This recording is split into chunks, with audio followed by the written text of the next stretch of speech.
Buongiorno a tutti amici di Facebook, sono Franco Tosini, responsabile del centro sperimentale ortofloricolo Po di Tramontana di Veneto Agricoltura. Oggi vi parlerò di lattuga. Siamo in uno dei tunnel del centro dove è completata, oggi siamo in fase di raccolta e di rilievi, una prova varietale di lattuga cappuccia e gentile. Cappuccia alla mia destra e qui di fronte a voi gentile. Abbiamo 16 varietà di questa tipologia, quindi tipologia gentile, e 11 della tipologia cappuccia.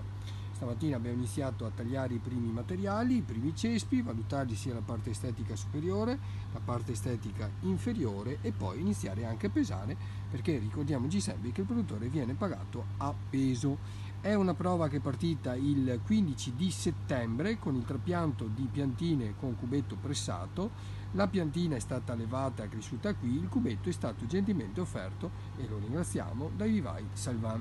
Okay? Questa è una prova che è stata gestita con una coltivazione di tipo integrato, e poi vi farò vedere successivamente quella di tipo biologica.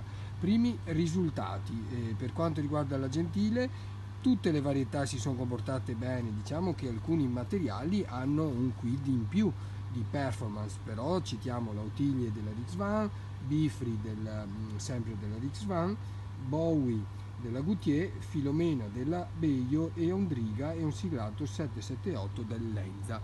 Per quanto riguarda invece la cappuccia, abbiamo la Leoneld della Nunens, la Walla della Rixvan assieme alla Fairley e dell'Enza Zaden e la Sinopsi della Beio.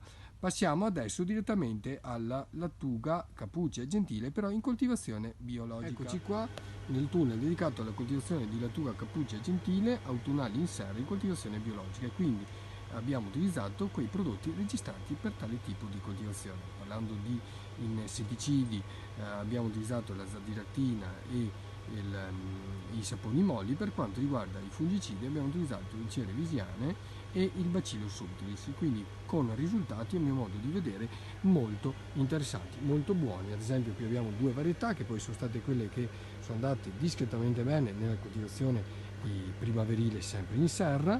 Qui abbiamo a vostra destra abbiamo Feli dell'Enza e qui alla nostra sinistra Volare. Feli forse più performante, anche se tende ad essere leggermente assurgente, Volare in questo caso tende un attimino a impallare, che non è sempre una cosa positiva, almeno per il mercato veneto. I pesi sono abbastanza comunque buoni. Passando invece alle quattro tipologie, quattro varietà di gentile, abbiamo qui di fronte a voi la Filomena della Beio, che si è comportata molto bene, aperta, ricciolina, con buon fondo, un fondo non estremamente piatto e quindi che contrasta lo sviluppo di eventuali patogeni, marciumi basali.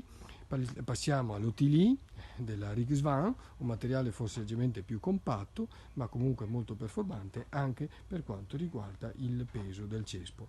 Poi successivamente Yeti qui di fronte a voi, anche questo un materiale molto bello, abbastanza pesante, un discreto fondo, e per concludere la Bowie della Goutier, anche questo un materiale a mio modo di vedere molto carino, molto performante, un buon fondo con picciolo anche piccolo.